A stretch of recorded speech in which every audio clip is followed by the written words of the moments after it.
आज हम देखेंगे विज्ञात पर्वत के बारे में। आज हम शेयर करेंगे विज्ञात पर्वत की, जो हम पद्म पुराण में पढ़ रहे थे कि रावण विद्याधर थे, रावण कहाँ रहते थे और उसके जितने भी वंश चल रहे थे, वानर वंशी थे, उसके बाद राक्षस वंश से सारे के सारे ये लोग कहाँ रहते थे और क्या उनकी जगह थी। तो उसके बारे में आज थोड़ा सा हम डिटेल में स्टडी करेंगे कि ये विज्ञात पर्वत है। विज्ञात पर्वत के आसपास जो द्वीप थे वो कहाँ पर थे और किस तरीके से वो रहा करते थे।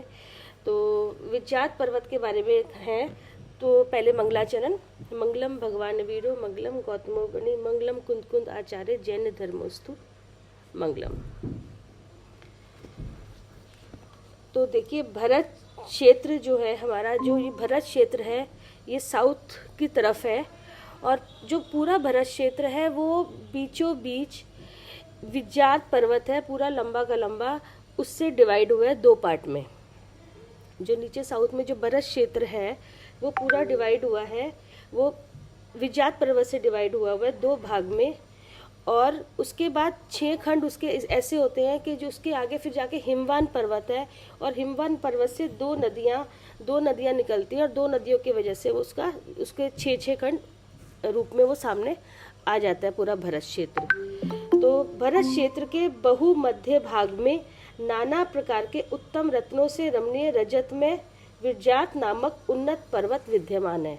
तो ये जो पूरा पर्वत है ये रजत का है, मतलब पूरा पर्वत चांदी का बना हुआ है और यह पर्वत 25 योजन ऊंचा और इससे दूना अर्थात 50 योजन प्रमाण मूल में विस्तार युक्त, जो इसका विस्तार है 50 योजन का है। और जो इसकी नींव है जो इसकी ऊंचाई के चतुर्थ भाग 1/4 भाग इसका जो प्रमाण है वो 1/4 योजन नींव सहित है, इसकी नींव है। और पूर्वापर समुद्र को स्पर्श करने वाला, मतलब आगे पीछे से वो समुद्र को स्पर्श कर रहा है दोनों साइड से। पीछे की उसकी जो पीछे का कॉर्नर है आगे का, वो सब उससे समुद्र से स्पर्श कर रहा है और 3 श्रेणियों में विभक्त कहा गया है। और उसकी जो मतलब पूरा विज्ञात पर्वत है उसकी श्रेणी है, नीचे फिर उसके ऊपर फिर उसके ऊपर, इस तरीके से जैसे स्टेयर्स होती हैं इसकी 3 श्रेणी में इसका विभाजन इस तरह से है। तो किस तरह से, देखो मैं एक बार आपको फोटो इसमें आपको दिखा देती हूँ किस तरीके से है, वीडियो ऑन करके। ये देखो,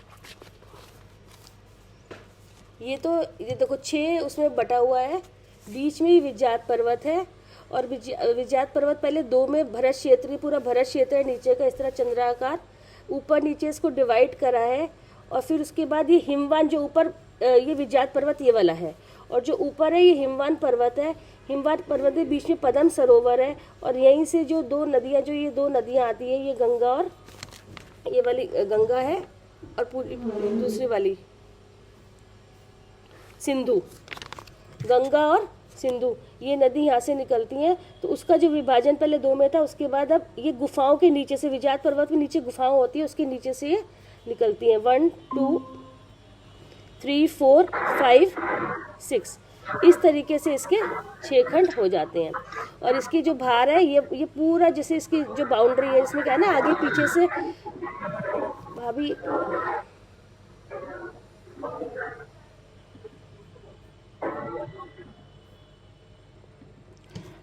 जो पूरी बाउंड्री है लवण समुद्र से टच करती है, पूरी किनारे तक ये लवण समुद्र इसके आगे और पीछे से, क्योंकि अभी तो इसमें तो ऐसे पर्वत दिखाए हुए लेकिन वो ऐसे टेबल लैंड प्लेट्यू की तरह से ये होता है पूरा। तो ये, और उसके बाद देखो 3 श्रेणी कैसे है वो आप ये देखो, 3 श्रेणी का ये है, 1 2 3 इस तरीके से इसकी 3 श्रेणियां हैं।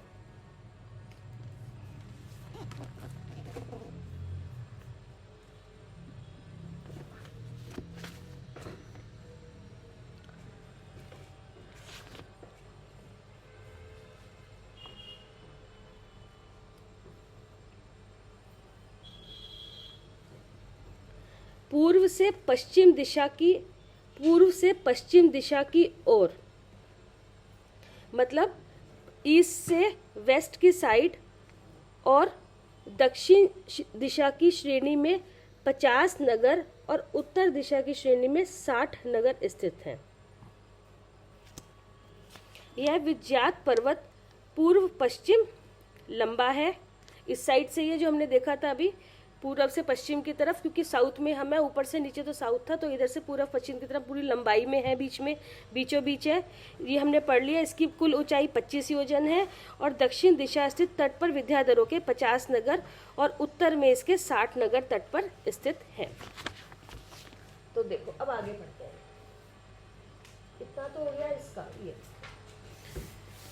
अच्छा, यह पर्वत एक राजा के समान सुशोभित है।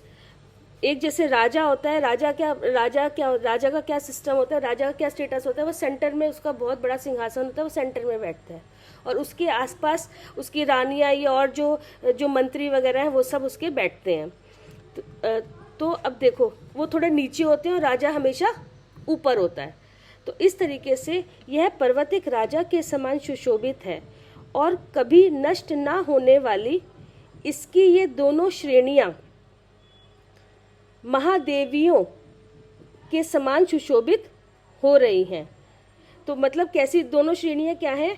तो ये अपने आप को इधर उधर दोनों ओर फैलाकर, जैसे इसका जो फैलाव है लवण समुद्र के ऊपर से, मतलब ऊपर से लेके नीचे तक का उधर का साइड फैलाव है जो उसका, वो फैलाकर वो समुद्र में जाकर मिला दिया है उसका। ऐसा मालूम होता है यह पर्वत बहुत भारी होने के कारण इससे अधिक ऊपर जाने के लिए समर्थ नहीं था। मतलब नहीं तो इसकी ऊंचाई इतनी होती रहती, कहते इतना नहीं था, तो उसने अपने आप को ऊपर जाने के बजाय, ऊपर तो ये बहुत ऊंचा ऑलरेडी था, तो ऊपर जाने के बजाय उसने साइड में, इस तरह से ऐसा लग रहा है जैसे साइड में फैला लिया हो और जाकर दोनों तरफ समुद्र में जाकर मिल गया हो। तो इस तरीके से इसका बताया है। जैसे एक राजा बीच में बैठता है और उसके आसपास सारे मंत्री इस छोटे छोटे उसमें बैठते हैं साइड में, तो इस तरीके से इसकी दोनों श्रेणियां महादेवियों के समान सुशोभित हो रही है, जैसे इसके बराबर में देवी बैठी हो। क्योंकि जिस प्रकार महादेवीय महाभोग अर्थात भोग उपभोग की विपुल सामग्री से सहित होती हैं, इस प्रकार ये श्रेणियां भी महाभोग अर्थात बड़े भारी विस्तार से सहित हैं। और जिस प्रकार महादेवियां आयति अर्थात सुंदर भविष्य को धारण करने वाली होती हैं, इसी प्रकार ये श्रेणियां भी आयति अर्थात लंबाई को धारण करने वाली होती है। तो इस दोनों ये वाली श्रेणी जो दोनों साइड के वो लंबाई, उस पर लंबाई पर है, जो कि लवण समूह से जाके मिल जाती हैं। पृथ्वी से 10 योजन ऊंचा चढ़कर इस पर्वत की प्रथम मेखला पर, तो देखो जो अब पहले हमने तो पूरी तो 25 की पढ़ी थी, इसकी पूरी लंबाई 25 की है, लेकिन जब आप 10 ऊपर चढ़ोगे, जो फर्स्ट स्टेयर जैसे फर्स्ट उस पर बेल्ट पे पहुंचोगे, तो उसकी प्रथम मेखला क्या होती है? जो पूरा का पूरा जैसे पर्वत है, जैसे हम लोग यहाँ बीच में बेल्ट बांधते हैं, अपने सेंटर में बेल्ट बांधते हैं कमर पे, तो इस तरीके से वो पूरी जो विख्यात पर्वत है उसके बीच में एक बेल्ट की तरह, एक लंबी पट्टी की तरह ये है, ये इसको कहते हैं मेखला। ये सेंटर का जो पूरा एक जो स्ट्रिप चली आती है, पूरी पट्टी चली आती है सेंटर में, उसको बोलते हैं मेखला। तो पृथ्वी के 10 योजन ऊपर चढ़कर इस पर्वत की प्रथम मेखला पर, जो हमने अभी देखा था इससे पहले, मेखला पर यह विद्याधरों का निवास स्थान है। यहाँ पर विद्याधर रहते हैं, जो कि स्वर्ग के एक खंड के समान शोभायमान हो रहा है। इस पर्वत की दोनों श्रेणी में रहने वाले विद्याधर ऐसे मालूम होते हैं मानो स्वर्ग से आकर देवलोग यहाँ निवास करने लगे हों।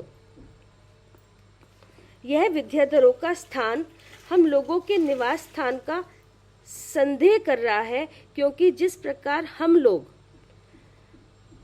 मतलब धनेंद्रों का स्थान महाभोग अर्थात बड़े बड़े फलों को धारण करने वाले नागेंद्रों के द्वारा सेवित होता है, उसी प्रकार यह विद्याधरों का स्थान भी महाभोग अर्थात बड़े बड़े भोग उपभोग को धारण करने वाले विद्याधरों के द्वारा सेवित है। नाग कन्याओं के समान सुंदर इन विद्याधर कन्याओं को देखता हुआ सचमुच ही आज मैं पाताल के स्वर्गलोक का अर्थात भवनवासियों के निवास स्थान का स्मरण कर रहा हूँ। यहाँ ना तो यहाँ ना तो अपने राजाओं से उत्पन्न हुआ तीव्र भय है, जो यहाँ पे लोग रहते हैं ना तो यहाँ पे राजाओं से उत्पन्न हुआ तीव्र भय है, ना शत्रु राजाओं से उत्पन्न होने वाला तीव्र भय है। अतिवृष्टि नहीं है, अनावृष्टि नहीं है, मतलब कि कोई यहाँ पे बाढ़ वगैरह का खतरा नहीं होता।